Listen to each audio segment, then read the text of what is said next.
Atenção porque vai começar a aula de artes. Olá, estudantes, boa tarde. Eu sou o professor Davi Jefferson. Mais uma vez é uma grande satisfação poder estar nos reencontrando em mais uma aula no canal Eduque Mais São Caetano, Pernambuco. E hoje, nossa aula de número 17, você estudante do 7º ano e da EJA, é uma grande satisfação podermos estar aqui, só que antes da temática da aula de hoje, é hora da correção da nossa atividade da aula de número 16. Vamos ver como é que você se desempenhou nesta atividade. A primeira questão dizia o seguinte: sobre a história do circo, assinale a alternativa correta. Então, você vê aí que tem várias alternativas e dentre elas existe uma que é a correta em relação à história do circo. E a letra C indica: na China, imagens foram encontradas que tinham relação direta com as artes do circo, como contorcionistas, acrobatas e equilibristas. E aí a gente tem, de fato, a alternativa correta que traz essa relação direta com a história do circo. Se você marcou a alternativa C, resposta correta. Vamos agora para mais uma questão. A questão de número 2 trazia a seguinte informação: a imagem abaixo é uma alusão ao que era encontrado em algumas pirâmides do Egito. Qual artista do circo pratica este número? Ou seja, o número que você consegue ver aí na imagem. Então, se você marcou malabarista, está correto. Nós vimos na aula anterior que nas pirâmides do Egito nós tínhamos justamente essas imagens ilustrativas que traziam uma relação direta com o malabarismo. Letra D, resposta correta. Terceira questão. Assinale a alternativa correta sobre o circo no Brasil. Agora a gente chega no Brasil e analisa de fato as alternativas para vermos aquela que condiz de fato com o circo no Brasil. E dentre as 4 opções que nós tínhamos, a letra B é a correta para esta relação direta com o circo no Brasil. O circo teve influência de famílias europeias e de ciganos, também vindos da Europa.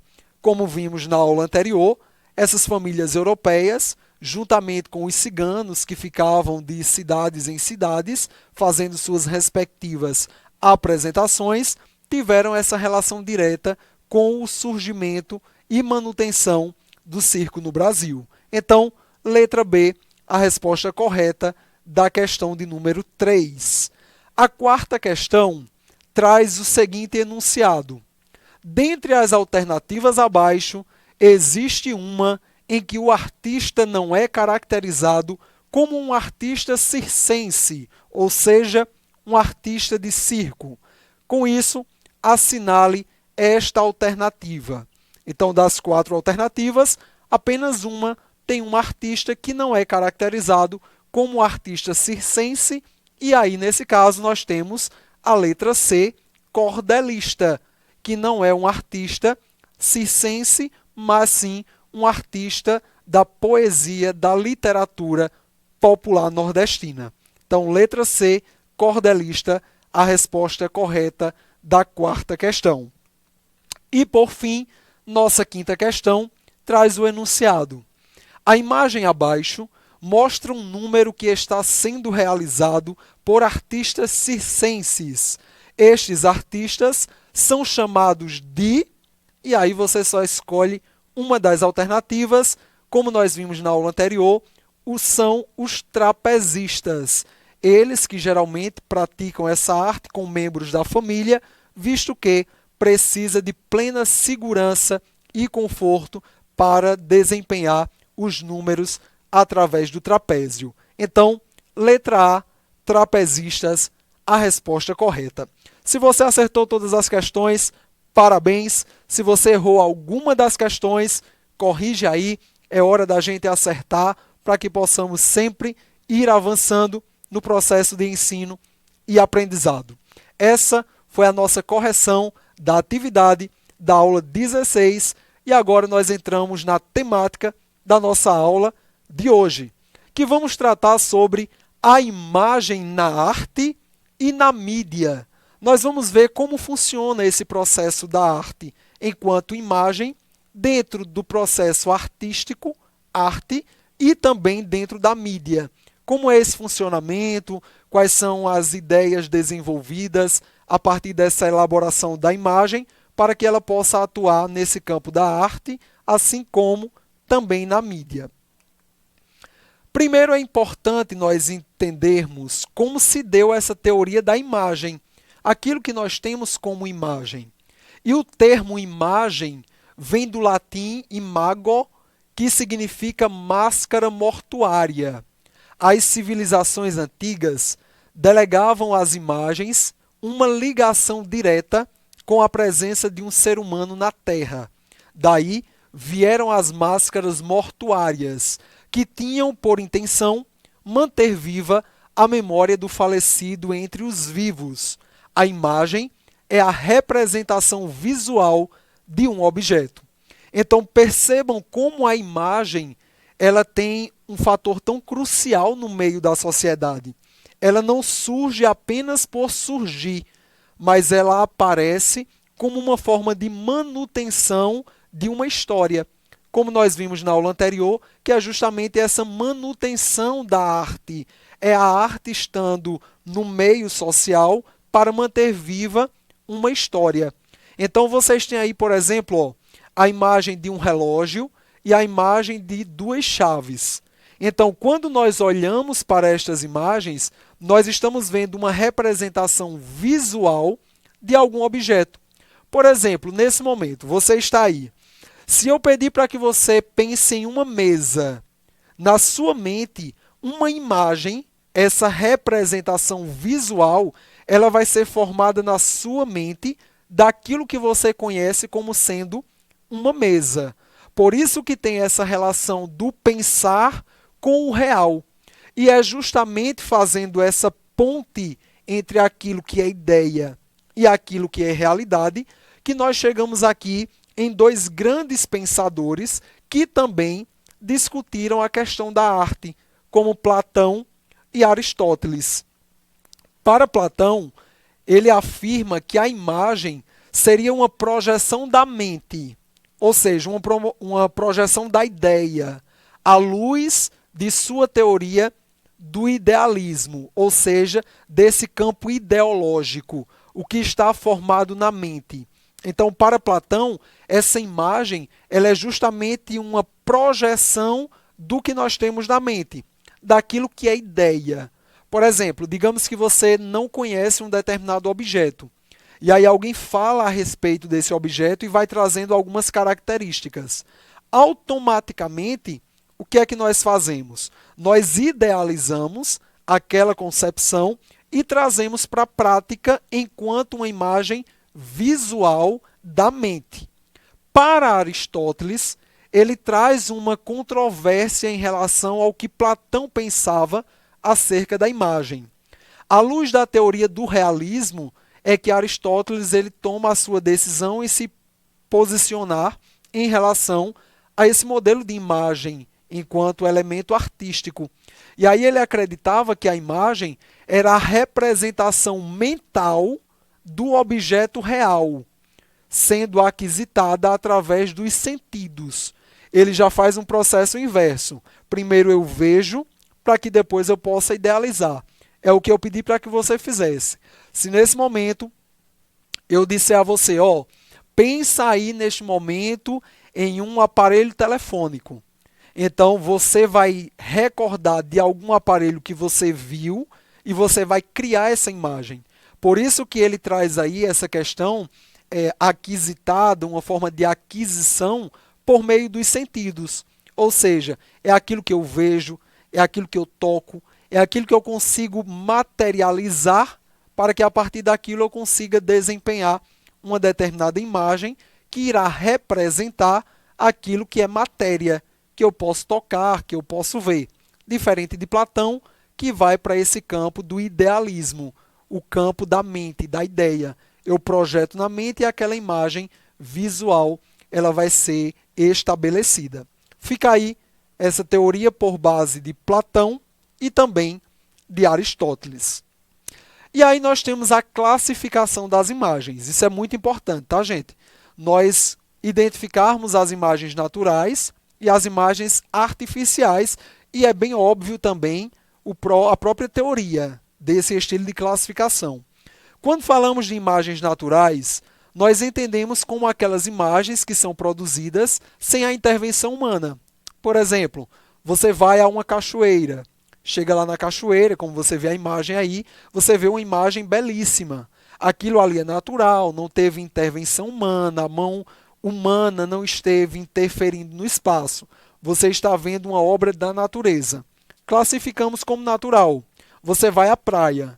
Quando você está na praia, que você vê aquele marzão, aquela coisa linda, você olha para o céu, você olha para as matas, tudo aquilo que tem no caminho que não teve a interferência do homem, nós chamamos de imagens naturais.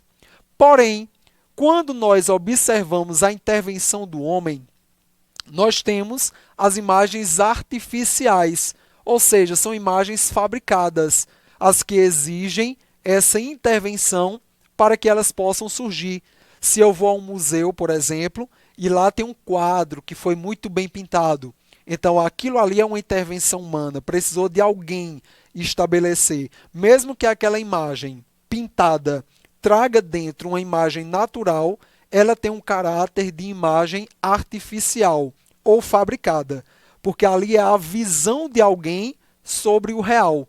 Então estabelece aí todo esse elemento de imagens fabricadas ou artificiais. E aí, como nós estamos tratando da imagem na arte, no campo artístico, depois desse passeio que nós fazemos em relação a essa imagem enquanto uma parte teórica, a gente vem para a imagem a partir do processo básico de leitura. Porque se nós utilizamos a imagem na arte e na mídia, ela existe a fim de que seja lida. E isso exige de cada um de nós que estamos absorvendo o conhecimento para interpretar uma imagem, ter esses critérios básicos para a leitura. E aí são 3: descrição, interpretação e fundamentação teórica. E aí tem o quadro de Mona Lisa, por exemplo. Nós temos a descrição, então, uma mulher com o braço cruzado, com uma paisagem por trás, processo descritivo. Eu vou dizer tudo que eu consigo enxergar. O processo de interpretação, então, essa mulher ela está com um olhar que talvez ela está pensando em alguma coisa. Então, o campo da interpretação da imagem permite que eu vá além daquilo que está exclusivamente na imagem. Ou seja, eu vou criando hipóteses. E quando nós vamos para a fundamentação teórica, nós entramos justamente no campo em que o artista ele se inspira, por exemplo, em uma escola artística, no realismo, ele vai trazer o naturalismo, a paisagem por trás, então o esfumaçado no desenho, essa expressividade, o olhar da imagem pintada ali na Mona Lisa, que para onde a pessoa que está vendo vai, esse olhar vai seguindo. Então, esse é o processo de fundamentação teórica. É quando o artista ele se baseia numa teoria para desenvolver essa arte. Então, a imagem na arte, ela funciona desse modo e ela tem que ser vista desse modo. Aí você deve perguntar, professor, por que é que nós precisamos ter esses critérios para analisar uma imagem na arte?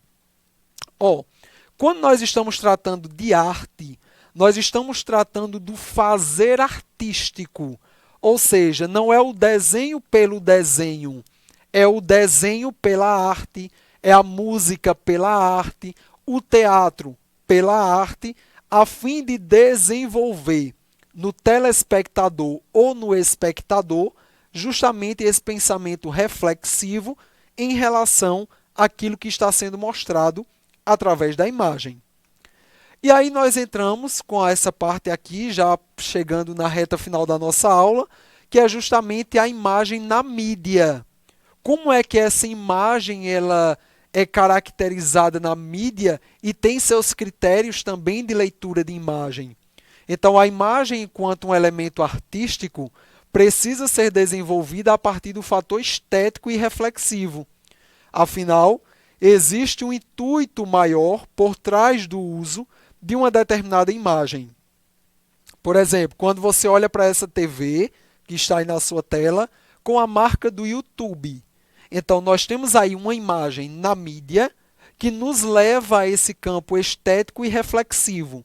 Eu olho para a arte, para essa imagem, e automaticamente eu penso, trata-se de plataforma digital, nessa plataforma eu tenho vídeos, eu posso colocar vídeos, eu posso assistir aula, eu posso assistir a um filme, enfim, eu olho para a imagem, faço uma análise reflexiva e eu percebo como é que ela atua nesse meio midiático. Midiático por se tratar desse campo da mídia. E aí vejam só, a imagem, enquanto um elemento artístico dentro da mídia, é trabalhada fortemente no campo da propaganda, por exemplo. As artes gráficas que são desenvolvidas para as propagandas, elas estabelecem o mesmo padrão de definição artística. Qual o objetivo diante desta criação? Esta pergunta norteará todo o processo de escolha e desenvolvimento da imagem. Então, não é apenas criar uma arte, mas essa arte ela é criada com um propósito. Qual é o objetivo da criação? E aí você tem na sua tela essa imagem sequencial, que é uma campanha de combate ao fumo. E aí você observa que à medida que o cigarro ele vai sendo tragado, a pessoa também ela começa a perder os dentes. Então, é uma campanha de alerta em relação ao consumo do cigarro, mostrando esse malefício à saúde dental. Então, quando essa imagem ela vai ser criada, ela é pensada de uma forma artística. Tipo, eu preciso criar uma arte para convencer um público. Quando nós vamos fazer arte, nós dizemos, eu preciso fazer arte para convencer alguma pessoa, para que alguém goste, para que alguém aplauda. Mesmo assim, funciona na mídia. É uma relação muito próxima e que tem total ligação de uma coisa com a outra. Temos aí algumas campanhas. Essa campanha que vocês podem ver aí do Hemop, que é focando na doação de sangue. E aí percebam duas imagens inversas e é como se um sangue estivesse saindo de uma pessoa e entrando em outra, mostrando que esse processo de doação de sangue ele beneficia não só a quem doa, mas principalmente a quem recebe. Ao lado vocês têm aí uma imagem de alguns bichinhos de pelúcia com partes diferentes no seu formato. Essa campanha foi realizada utilizando brinquedos para incentivar a doação de órgão. Então mostrava, por exemplo, um animal com uma parte de outro animal, justamente para incentivar esse processo de doação de órgão. Essa outra imagem, nós vemos aí a importância de tornar a cidade acessível para as pessoas com deficiência. A gente vê aí tudo desproporcional, com muitas escadas, e aí tem uma pessoa ali portador de uma determinada necessidade específica. E aí, quando nós observamos esse monte de escada, é para mostrar que quando uma pessoa ela não tem esse acesso, essa acessibilidade, é desse modo que ela se vê, como se estivesse rodeada de muitas escadas. E aí, a imagem no campo midiático através da arte permite que a gente reflita um pouquinho sobre essa questão. E aí nós temos essa outra campanha incrível, é assim que o meio ambiente vive, tentando sobreviver. E aí a gente vê o tronco de uma árvore, como se estivesse em uma UTI, ali, olha, com soro, tudo dentro de um hospital, mostrando justamente a sobrevivência. Então, a imagem na mídia tem essa função. a função de levar um processo reflexivo a fim de um objetivo que é determinado através da produção dessa imagem. Só recapitulando, imagens naturais, aquelas imagens que não sofrem intervenção humana, as imagens artificiais, que precisam de uma intervenção para que elas existam, são também as imagens manipuladas, a imagem na arte, com essa função também de estabelecer o processo artístico e reflexivo, que nos leva ao campo da descrição, interpretação e fundamentação teórica. Temos a imagem na mídia, que tem essa função de que, por meio da arte, consegue convencer ou tentar convencer o espectador que vai ter acesso a essa plataforma, a esse material que foi produzido. Além disso, as estratégias artísticas no uso das imagens, ou seja, não é a arte pela arte, não é a imagem pela imagem, é a imagem pela arte. É um processo conjunto. É mostrar que fazer arte não é simplesmente desenhar e pintar, mas é estabelecer o desenho, é estabelecer a pintura de acordo com um objetivo central que é desenvolvido para que nós possamos pensar artisticamente, fazendo assim uma manutenção de sentimentos, emoções, história e cultura. É isso que a imagem na arte e na mídia proporciona para a nossa sociedade. Quando estiver andando por aí, observa os outdoor, cheios de imagens, imagens artísticas, faz você pensar e, inclusive, aprender que por trás daquilo ali existe também um pensamento artístico. Temos aí as referências dos materiais que foram destinados para a elaboração desta nossa aula. Sou o professor Davi Jefferson. Fiquem com Deus, a gente se encontra na próxima aula. Agora é hora de fazer a sua atividade. Nunca esqueça, quem pratica aquilo que aprende, torna-se cada vez melhor naquilo que faz. Um abraço, se cuidem, até a próxima aula.